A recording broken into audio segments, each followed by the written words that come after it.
Good morning and welcome back to number 9 of our series of Literacy Unlocked.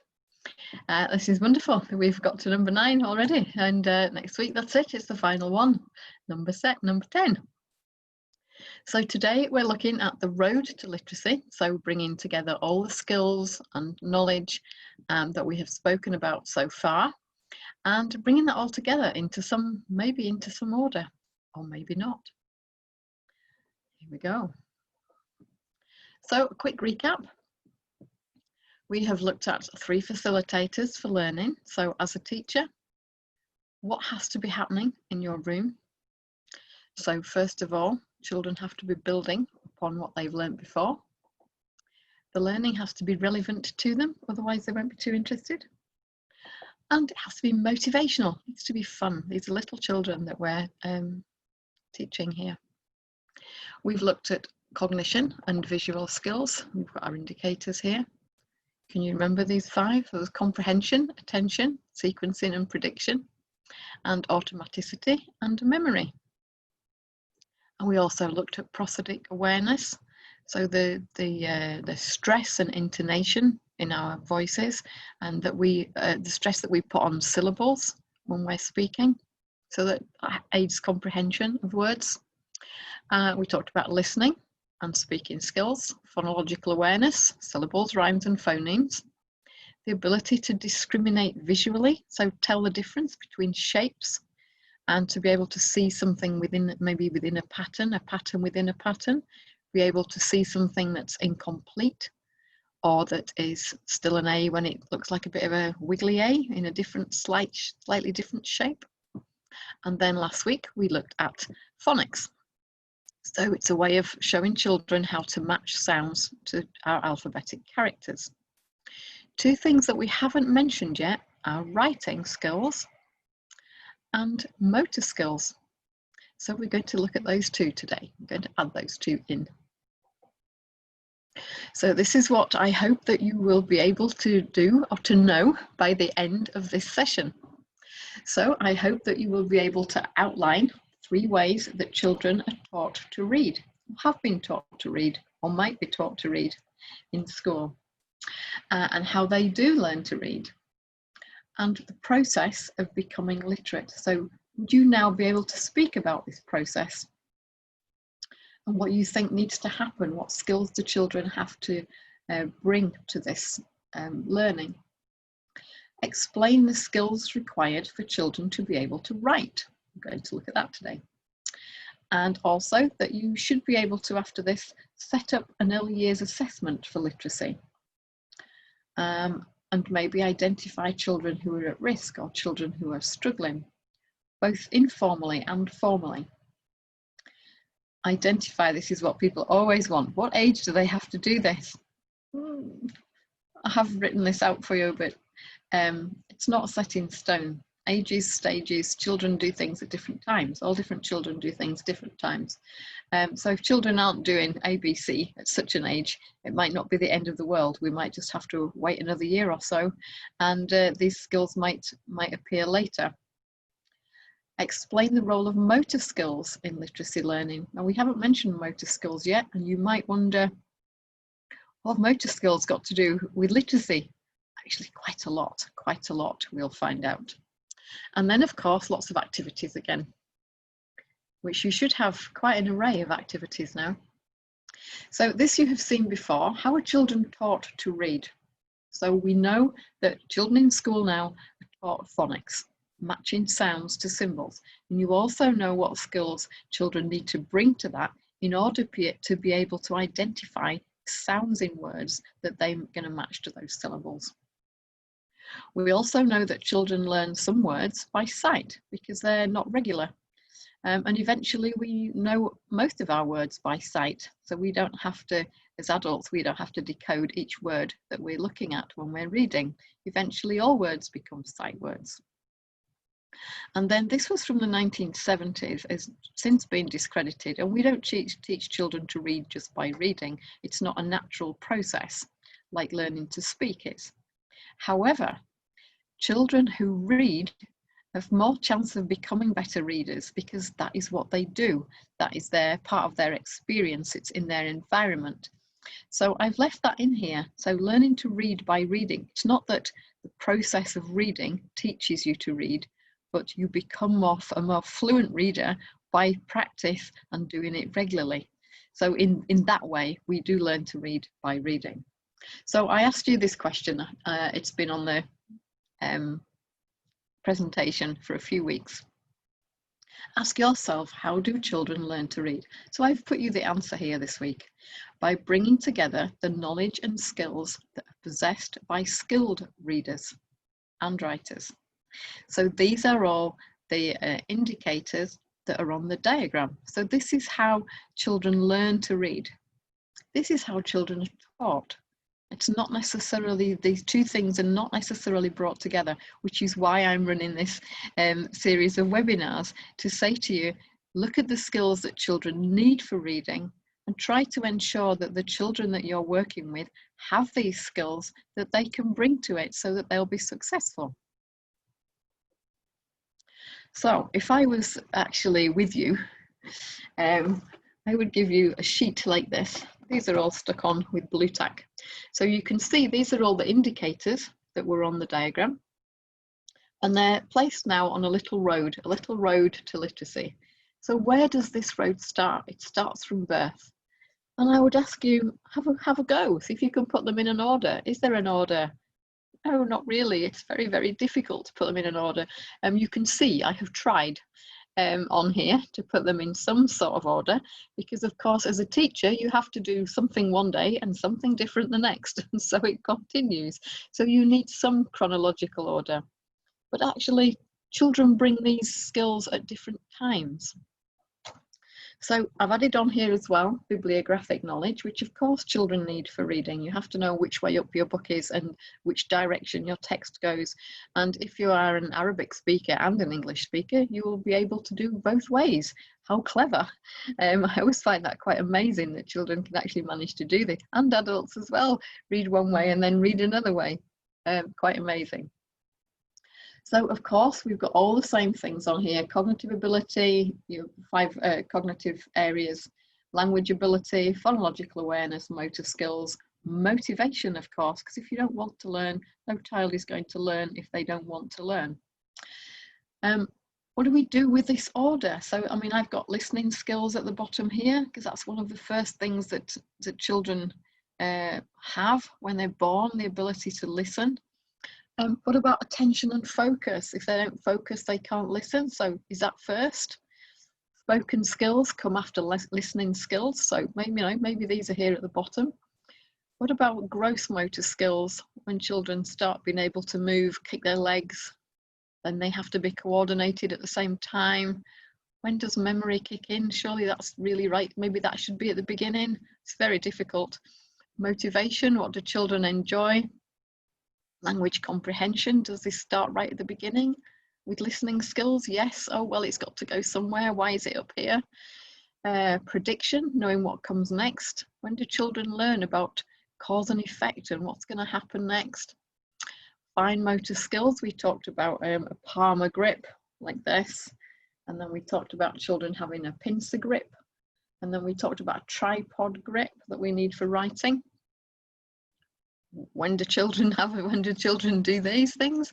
Ability to sequence, automaticity, fluency. RAN is random automatized naming, the ability to name things fluently. Visual discrimination. This is maybe, why is this not at the beginning? Are they all at the beginning? They can't all be at the beginning together. Auditory discrimination. To what degree do we want children to be able to differentiate sounds? This is something very important. Remember I told you that musicians are very good at detecting sounds in noise. Also better at listening to sound, because that's part of their training, is listening to musical sounds. I've been reading a little bit about Montessori bells. I don't know if any of you have the Montessori bells, just how wonderful. And that starts off, it's all about matching sounds. And the bells are 1 for each note of an octave. So there are 8 in the octave. They go C to C. And the children learn the sound and they learn the sounds in order, and then they learn the names of the sounds. So then they start to be able to represent those sounds on a stave, so write the music, and then ultimately to play it. But it starts with very, very good focus on listening to the differences between sounds, which is something that we need for language. And literacy. So then we've got phonological awareness here, syllables, rhymes and phonemes. We've got prosody in here. Finally, at the top, we've got sound symbol correspondence, which are phonics. But look at all these things that we need first before we get to phonics. And then, of course, we've got environment, experience and knowledge, social interaction, where it all comes from. And then we have our building, our relevance and our motivation, all to bring in and put together. You have a massive job as an early years teacher. It's a very big task, but obviously very rewarding and just the best thing ever.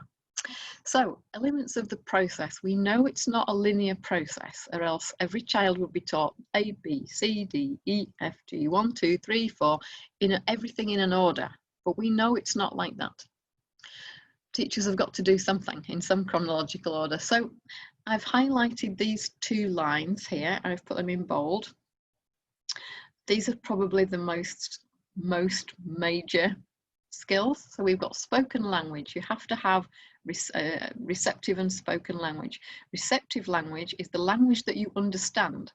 Usually your receptive language is greater than your productive language. So the words that we hear and understand are usually more than the words we actually use. We don't use every word that we know necessarily. Ability to sequence. So we're back to our cognitive skills. Recognize and match shapes. Obviously you need that for letters. Recognize and match sounds. You need that as well. And fine motor skills for writing.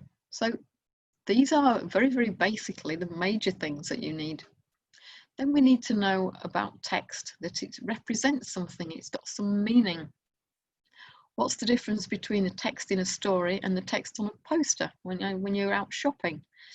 So we need to know that these are both giving information, they both have meaning, but they have different sorts of meaning. A story is different to a poster with information on it. Spoken language prosody, being able to tell stories, listen to stories, create different voices, build tension through the use of prosody. And then we've got stories, rhymes and songs. That seems to be a little bit of a theme going through our series, have you noticed? Be able to manipulate language sounds, phonological awareness, syllables, rhymes and phonemes. Understand the concept of beginning, middle and end, otherwise you can't speak about the sounds at the beginning, middle and end of words. And learn how text can represent sounds. Children might be interested in reading their name and recognising their name or wanting to write it. Blending and segmenting language sounds, and then ultimately matching these to letters. So this really is what we do as a teacher. This is the process, giving you in different ways. Then let's have a little look at writing. So how do children learn to write? How do we manage to do this? Well, being able to write freely from your mind in your head requires the bringing together of lots of these skills. So physical skills and mental skills. So we have to have maybe an imagination or a memory to recall events or to imagine events, either past or future. So we have something to write about. We have to have the vocabulary, we have to have the language so that we know what words we want to write. We have to have the ability to form a sentence.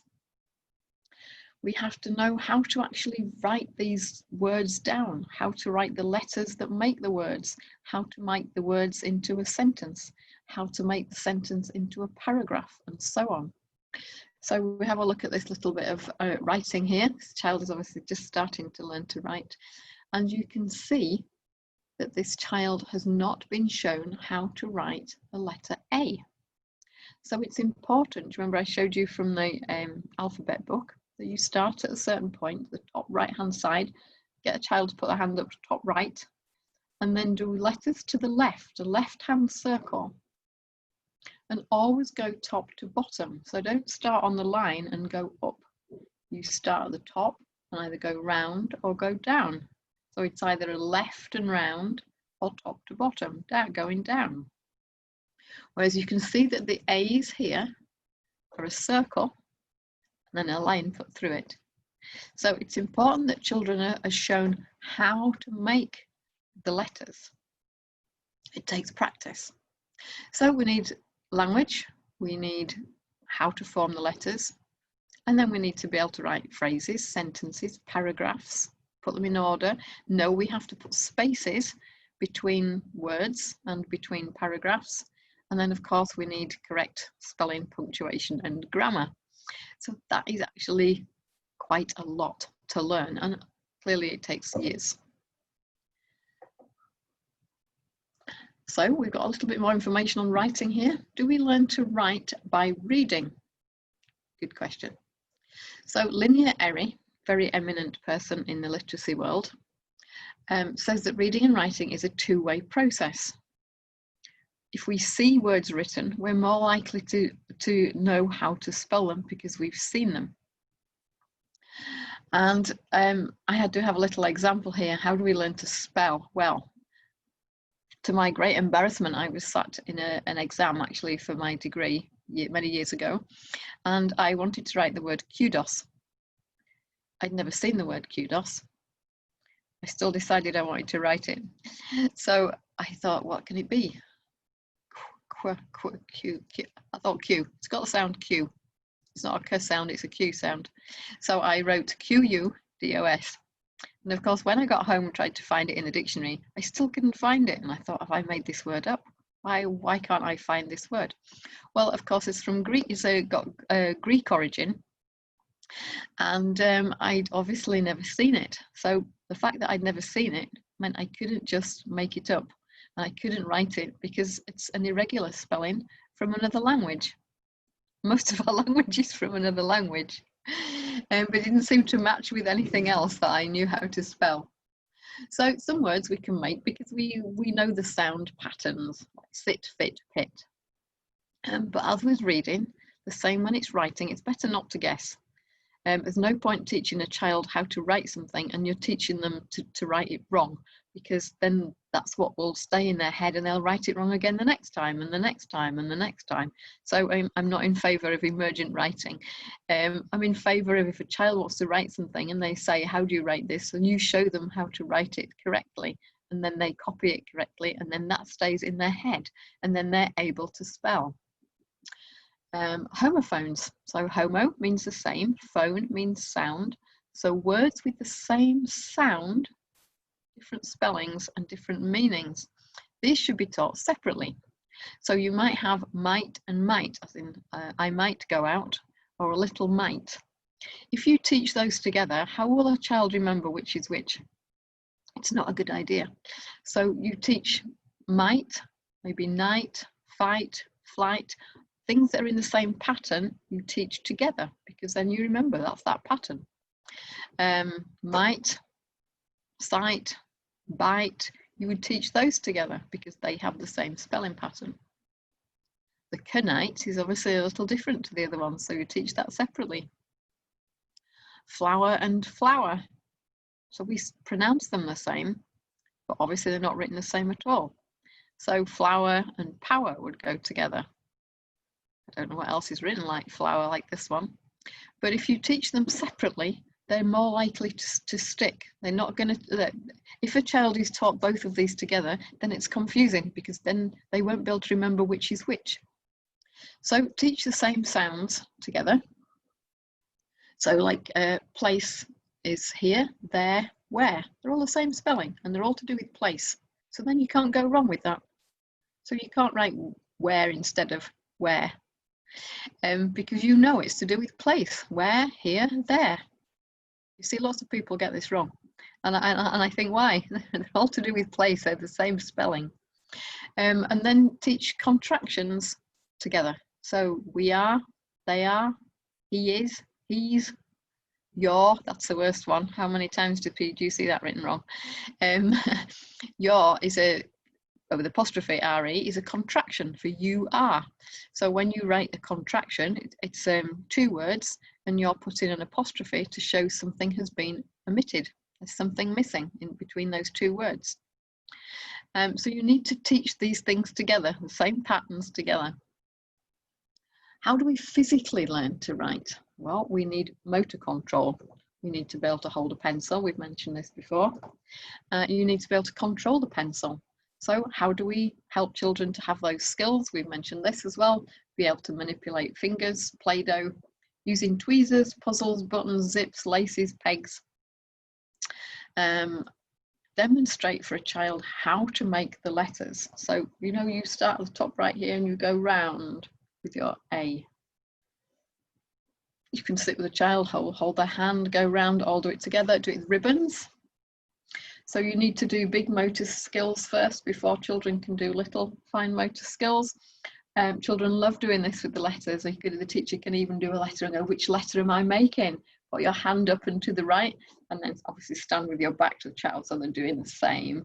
Make the letter and guess the letter. So maybe do all the letters first, and then take it in turns and guess a letter. So you can see the shape. I'm not particularly in favour of, you know, there's something you can write on a child's back, but if then the child has got to invert the letter, I'm not quite sure how that would work with a child who might be struggling. I think that might be confusing. It's best to see it as it is in the right shape. Always have visual references. So a frieze, most early years settings have friezes with alphabets on. Make sure they're somewhere that children can see them. I've seen them decorating the tops of rooms, which is not much good because little children can't see all that far up. Big movements first, and then tracing. Tracing is an excellent thing to do. Trace lines, circles, zigzags, pictures, dot to dots. And then use paper with very wide lines, as we have next, you'll see next. So here's an example. This is a writing book for children that have been used in the school. And you can see here they're tracing around the letter. So there's a dot there, so put your pencil on there, that's where you start. Go round and down. So you're practicing the letter, and then do the letter on your own without tracing. Write the letter in a word. Alligator's a long word for children beginning to read and write. There we go. Act. And then you've got, of course, big letters. Children have got to be able to learn big letters and small letters. And to write when to write a capital letter. So we've got a capital letter here for names, and here at the beginning of a sentence. And then be able to write words and know there has to be a space between the words. And then be able to write a sentence. This is an awful lot, isn't it, in one go in this book. And then write your own sentence. I can play outside. I can play with my tractor. I can play with my friends. So you can see, again, just from this little bit in this book here, the amount of skills children have to be able to bring together to learn to write. So children learn to correctly form letter shapes. This is what happens at school, sometimes by tracing.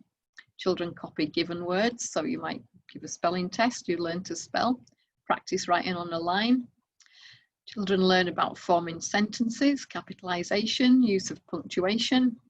Is there a full stop here at the end of this sentence? Yes, capital letter, full stop at the end. Children use their knowledge of sight words. So some words they might just know by sight, like maybe my, friends, because that's the difficult one. Remember we said fry ends, I always say fry ends. The ability to blend phonemes. So we might have lay, play, blend those to make play. And then the knowledge of phonics, to be able to write their own words and eventually sentences. This is the process. So how can you maybe look at a group of children and assess their ability with literacy when they're maybe between age, we'll put here 5 to 7, could be 4 to 7, but I don't want to stress anyone suggesting they should be doing things too early. So this is something that I did with some children, and they were age 6 to 7. And they were second language learners. So first of all, I looked at a little book, a book of shapes, to see if they knew the names of shapes and they could differentiate shapes. And in this little book, the shapes were also embedded within a picture, which is another little visual skill. So we did that. And I asked the children, can you tell a story? Because I wanted to know about their language skills. Can you sing a song, recite a rhyme? Can you chat? Tell me about yourself. Where do you live? What do you like to do? And what do you like to eat? Can you talk about yourself? And then I looked at phonological awareness. So I haven't found anyone actually who can't do this once you teach them how to do it. I've met children who don't know how to clap syllables, but once you teach them, I haven't found anyone who has any difficulty with it really. So lion, octopus, alligator, spider, banana, watermelon, and put them in the right boxes. So all the children that I had there, they could all do that. This was for rhyming, matching the rhyming words. This proved more difficult, mainly because children didn't have the vocabulary to tell me what these things were. So for sock, I mentioned this before, they said socks, and they didn't know the word for clock. They couldn't match clock and sock. So clock, sock, bug, jug, sand, hand, and can you tell me what rhymes with mouse? And then phonological awareness, we've got our Elkonian boxes. So a, p, l, a, n, t, f, I, sh. That was more difficult. Can you tell me anything about these letters? So they told me G, T, R, N. And I also, of course, wanted the sounds, the letter sounds. I wanted t, n. And some of these children were able to read. It was quite a wide selection of abilities in this class. So some of them could read some of these sight words. So it's something you can do to think about a formal process of assessment. But if you're sitting doing rhymes and songs and whatever activities you might be doing, I'm sure that you can assess yourself. Just looking at these children, you can see who moves along in time to music, who can clap along, who can clap a beat, who can march in time to Grand Old Duke of York. You can observe that just through doing songs and rhymes with children. So the big question, what age should children be doing all these things? I don't really like to write this down like this, but I know that people ask. So this is very general, completely. Children might not be doing any of these until 5, 6, 7. It's okay. Children might be doing these age 4. It's okay. So I've written them all down and in some sort of order. So KG1, age 3 to 4, in preschool. We want children to be able to be speaking and understanding what we're asking them to do, building their vocabulary. That's what we should be doing. We want them to understand language and instructions. We want them to be able to focus and to listen to stories and rhymes and songs and to be able to recite them with actions if they can. If they don't, it doesn't matter, leave them alone. They might do it later. They might go home and do it. I had a little girl in one group, went home and made her mum learn everything. But as far as I could see when I was there, I wouldn't have said that she knew any of them because she didn't join in. However, she went home and made her mum learn all of it. It was hilarious. So you don't know what's going on in their mind while you're doing these things. We want children to be able to respond to questions, know about books. So we would like a child to be able to hold a book, turn the pages the right way, and have the book the right way up and know the direction of text. I know you've probably heard in Finland they don't teach reading and writing until the children are 7. But I went to a nursery, I think I've told you about it, it looked like IKEA, it was fabulous. And 2-year-old children sat on the floor, they were just waiting for cooking, and they sat on the floor with books and they turned the pages and like talked to each other about the contents of these books. I was, wow. They were age 2, so they couldn't read and write obviously, but they knew about books because I could see that they were reading them. So ability to read books, that's what I mean by read books, not actually decode the words and tell you what the words say.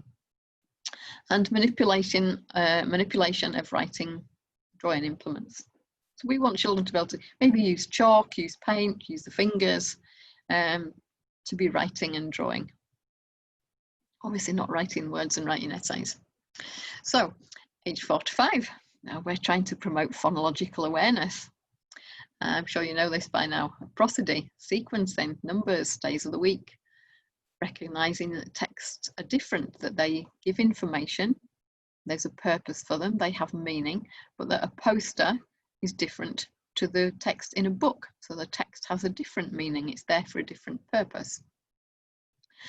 Children might be interested in recognizing their own name or writing their own name. Retelling stories, recalling events, telling you about their favourite story, who's in the story, and writing numbers, something that the children aged 4 to 5 can do, and learning to count, copying and matching. 5 to 6, so when children start school around age 5 in the UK, then they start to be introduced to phonics. What the teacher hopes is that they're all ready, but you know, if you are one of those teachers, think of all the things that need to be brought to literacy, and look at the children and think, is this where they are? You know, are they all at this place? Are they all ready for this? And if not, try to fill in those gaps and see what's missing and see what you can do to help these children. So ability to play with words. We have to have this before phonics, or else how can you segment the sounds in words if you don't know how to play with the sounds in words? Back to rhymes again, my favourite rhymes. Increase vocabulary. So we want to increase a child's vocabulary at this age, all ages, even mine now. At my great age, I'm still increasing my vocabulary. It continues through life. Talk about characters and the plot in a story. Who's in this story? What do they look like? Who are they? What do they do? What do they do? Talk about their characters. What happens? What's the plot of the story? What happens in the story? What happens at the end? Understand the concept of beginning, middle and end. Children or adults can't write their own narrative unless they know about the order and what to write down. I've got here dramatic enactments, so dressing up as characters like princesses or whatever children might want to dress up as. My brother used to dress up all the time as a cowboy. My dad used to watch the Cowboys and Indians films, and as soon as they were on, my brother would go get his cowboy outfit and he'd have his guns in his holsters and his hat on, and thought he was Archie. Whoever Archie is, he thought he was Archie.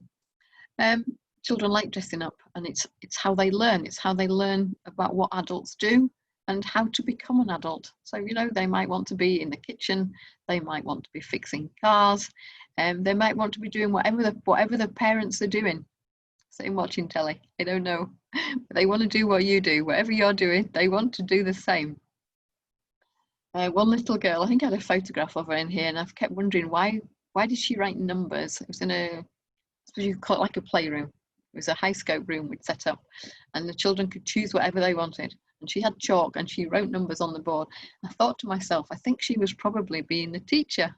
So she was enacting what she'd seen adults around her doing. She was being the teacher and writing the numbers on the board. It's amazing. Pencil control. So we want to be able to see children writing clear letters now that we can read. That'll be really helpful. And of course, phonics, learning to match sounds to symbols. So this is the process, but it's not really, I've written it in these age groups because this is what people ask.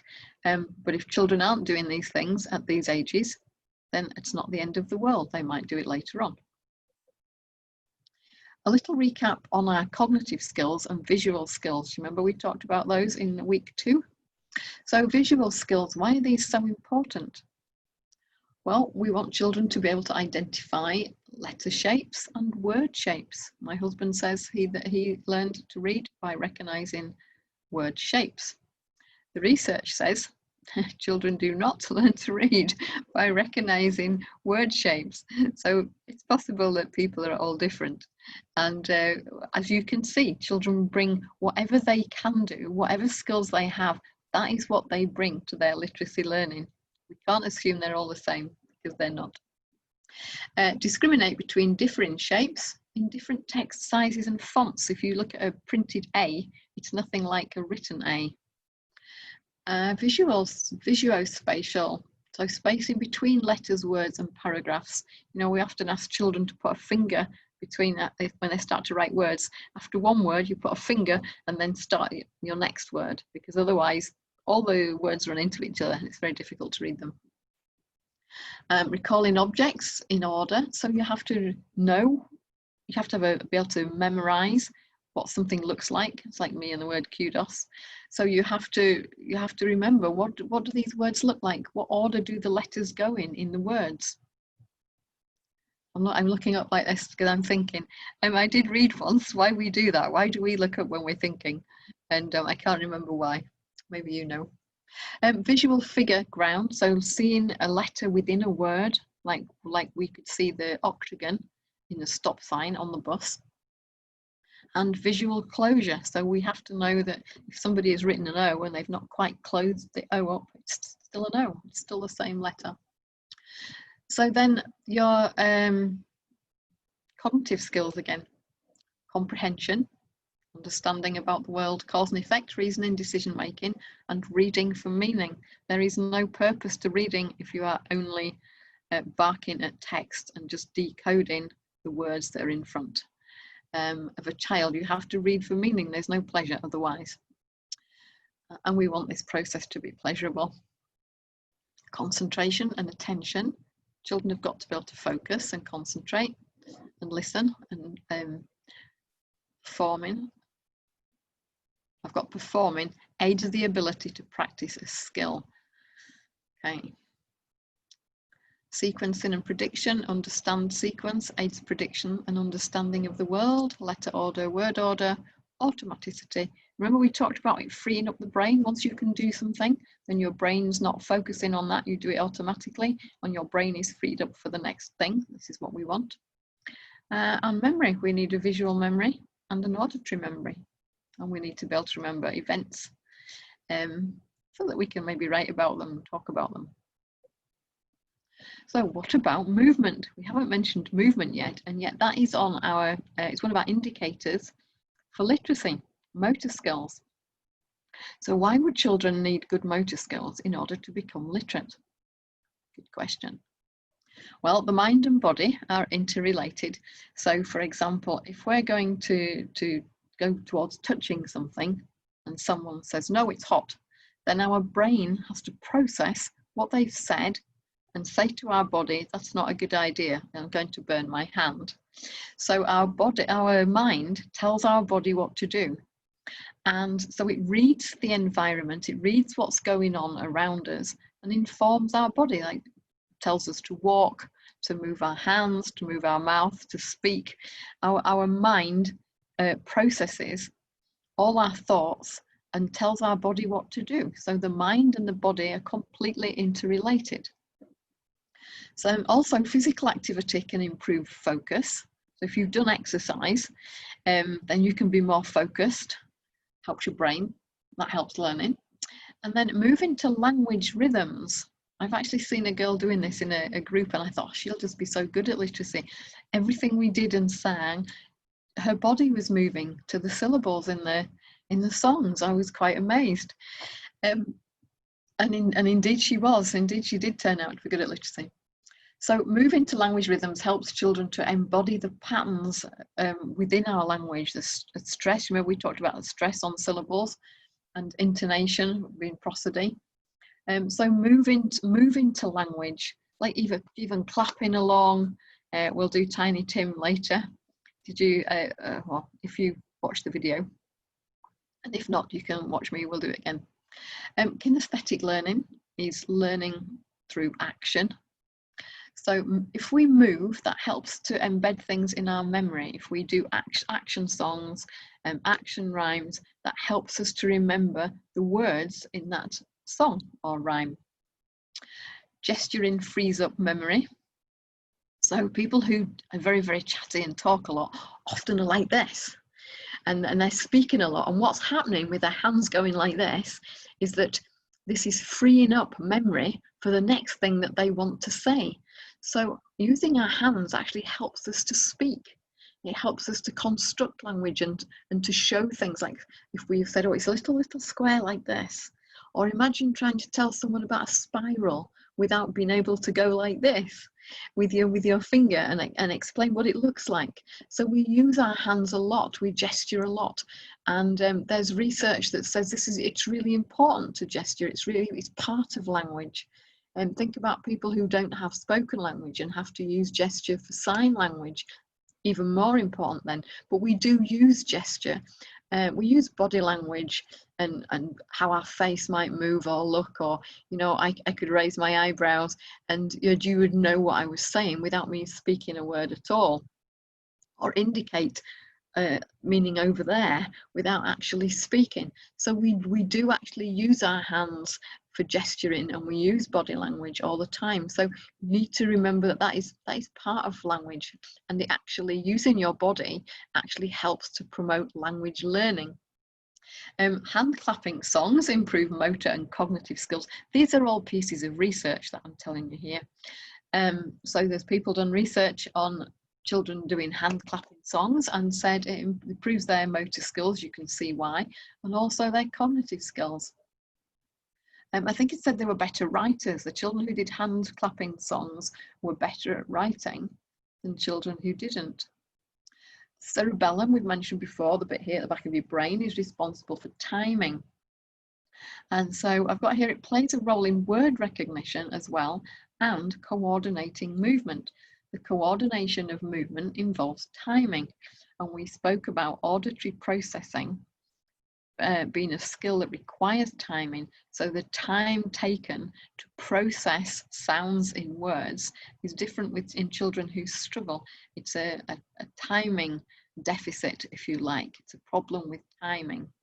So this is very important. So helping children in the early years to march in time to songs, to clap songs, to sing songs, is improving their timing skills, and something that might be helping when we don't even know it's helping, especially children who are at risk of dyslexia. It's something that I feel we should be doing with these children, and it actually might help hugely.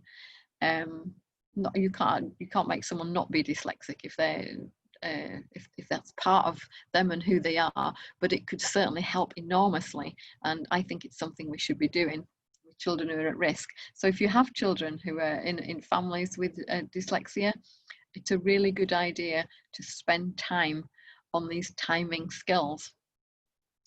Moving to rhythms promotes automaticity and fluency of speech, and of course we've mentioned the elasticity of the brain. Its malleability is the greatest between ages 0 to 8. So this is the time when these things that you put in a child's brain, that any intervention is going to work the greatest, because it's when the brain is the most malleable. Another argument for children at risk of dyslexia doing more of these sort of activities. So we're going to do Tiny Tim. I'm just going to check if it's going to work. I think it might. Yes. So let's have a go at Tiny Tim. Did you watch the video? If you did, fantastic. So if you're going to do little rhymes and songs, maybe try and find things that go along. So I've picked up a little turtle. I used to have a picture of a turtle to start with because I didn't have any real turtles. And there's a lovely little turtle here. He's a very sweet little turtle. And then I went to a sea life centre, and I came back with this. So we'll sing the song with this one. He's a favourite, you can imagine, can't you? He's a favourite. And of course he drinks water. So we've got some water, and he eats soap. So we have some soap for him to eat. So here we go. And we're doing it to music. We can discuss a little bit, if you like, about should you use music or not use music. I think in the beginning, introduce songs and rhymes just spoken without music, so that you can talk about them. It's a language opportunity. Talk about any words or what's happening in the story. And then when you use music, of course, that is helping with timing and fluency. Here we go. I had a little turtle and his name was Tiny Tim. I put him in the bathtub to see if he could swim. all the water and he ate all the soap. The next thing I knew, he had bubbles in his throat. So in came the doctor, in came the nurse, and in came the lady with the alligator purse. And out went the doctor, out went the nurse, and out went the lady with the alligator purse. I've had children sing that just so amazingly. Purse. It's lovely, and I just find the children just love it. So what I want you to do now is take a pen and paper and look at the skills here that we've looked at before. We did this with Hurry Hurry Drive the Engine, remember? And go through and write down which skills you think can be promoted through that song. Okay, I'll give you a minute to do it and I'll be back. I'll go away, but I'm coming back. I'm not going away.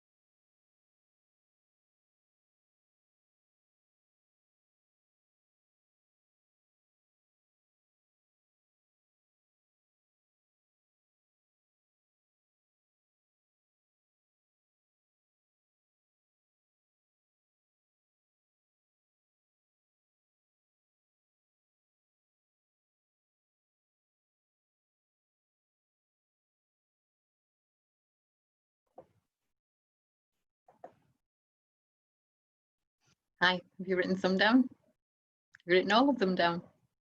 Okay, so let's have a look. So, what about comprehension?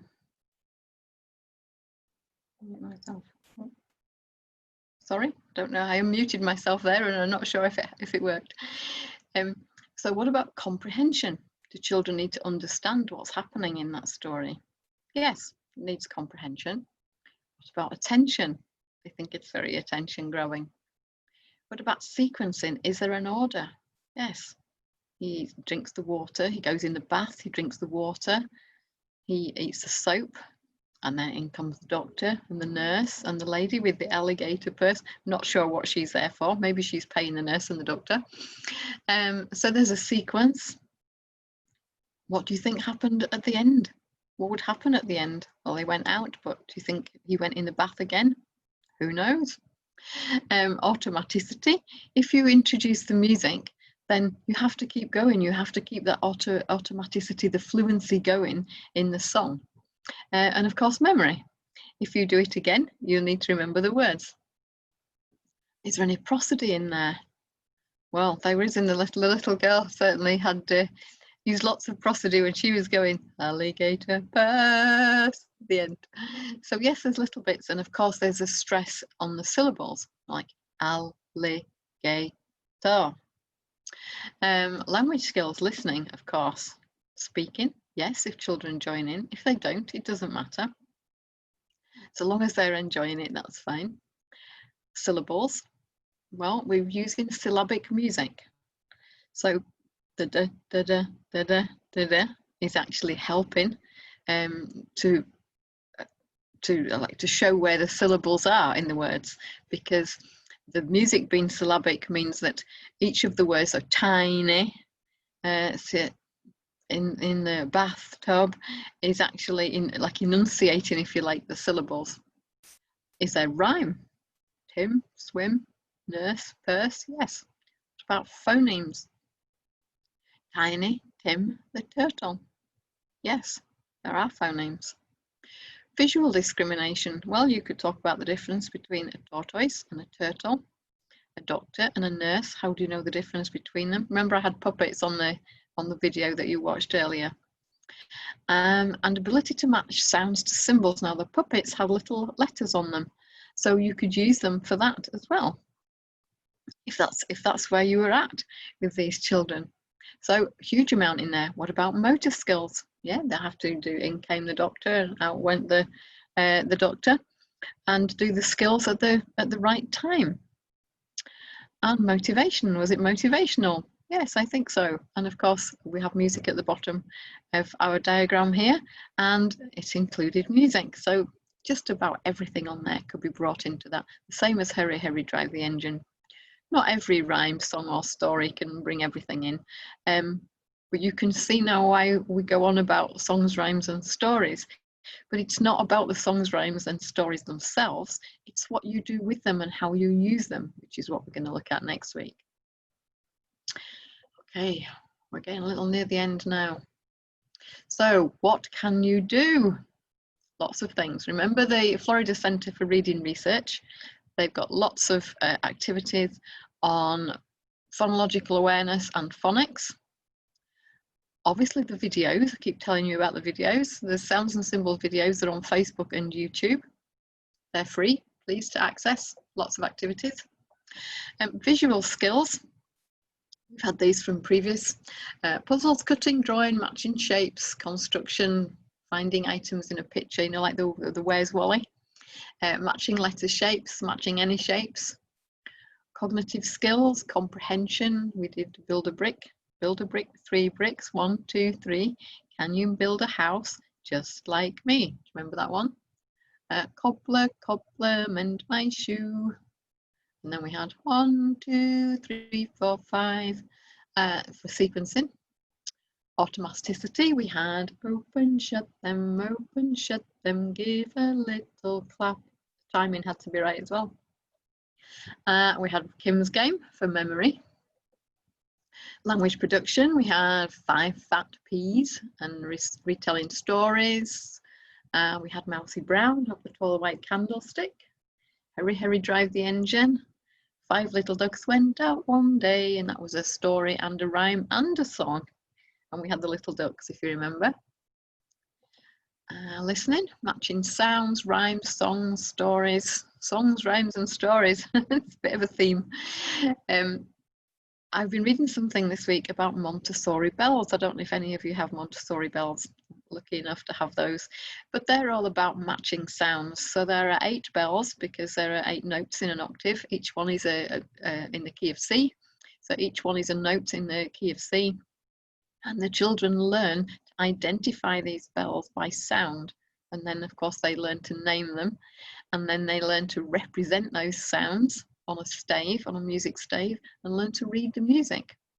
If you have those, you're very, very fortunate. What a lovely, lovely activity to do. If you come across any or can borrow any, wow. Very, very excellent listening exercises.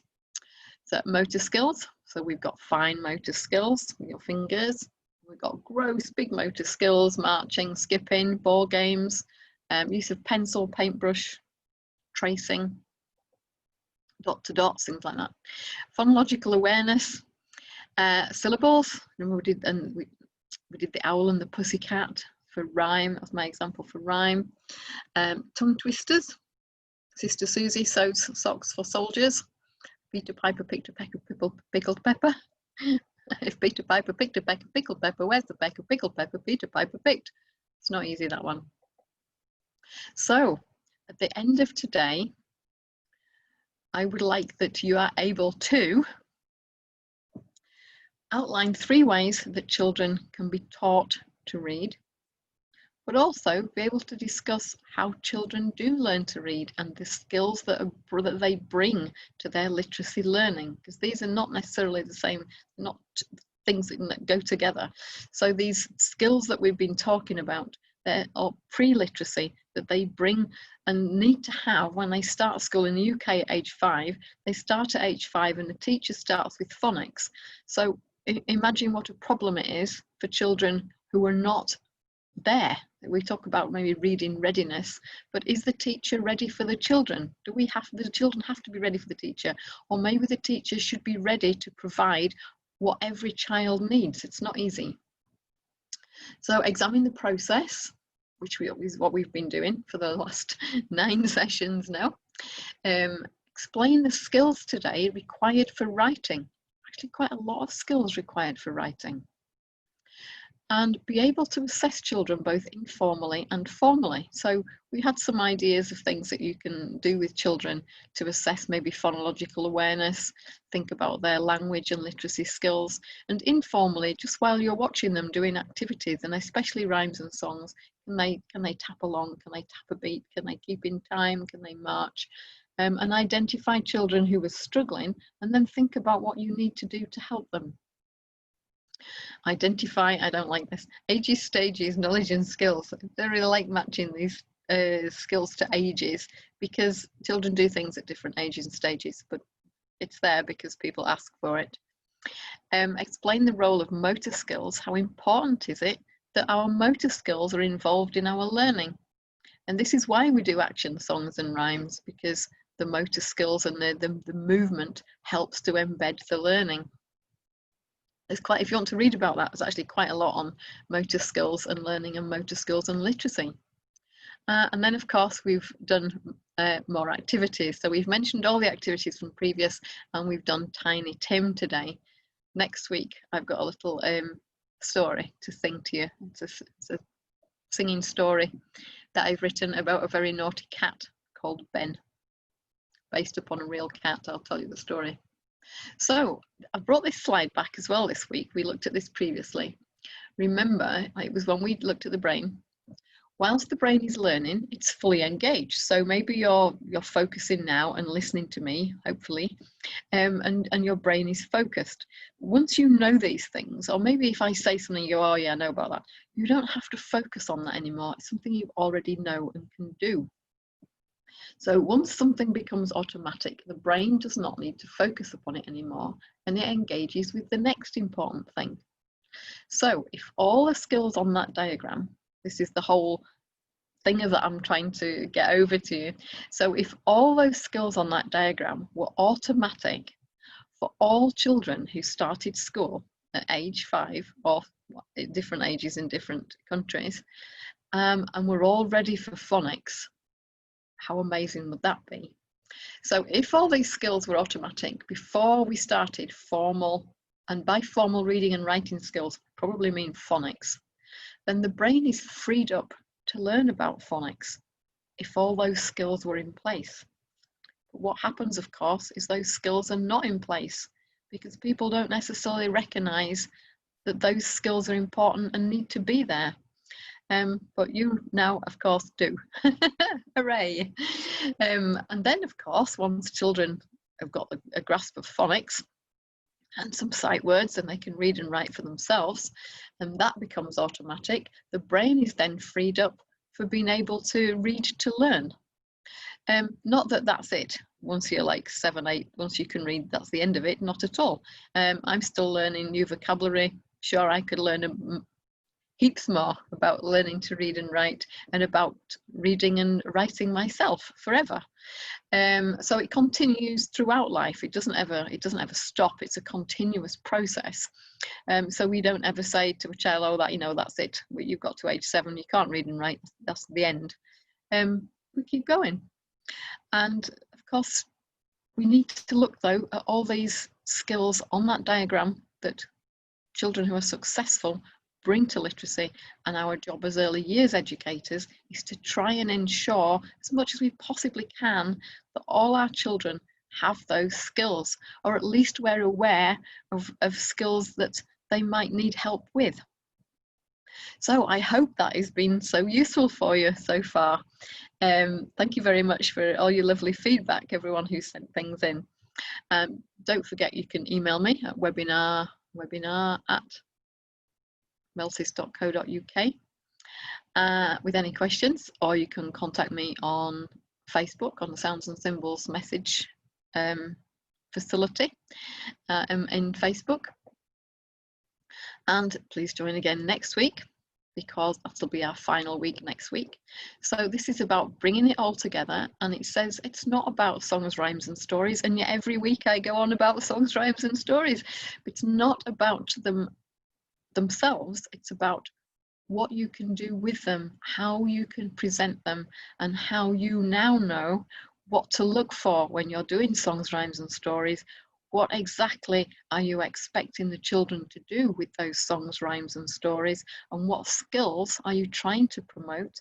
And how can you look at these children and see if that is actually working and that the children are gaining the skills they will need for future literacy? So I hope that's been of benefit to you all, and thank you so much for joining again today, and I look forward to our last session next week, bringing it all together. Okay, thank you very much. Have a really good week and good weekend and a good week, and I'll see you next week. Thank you very much. Bye-bye.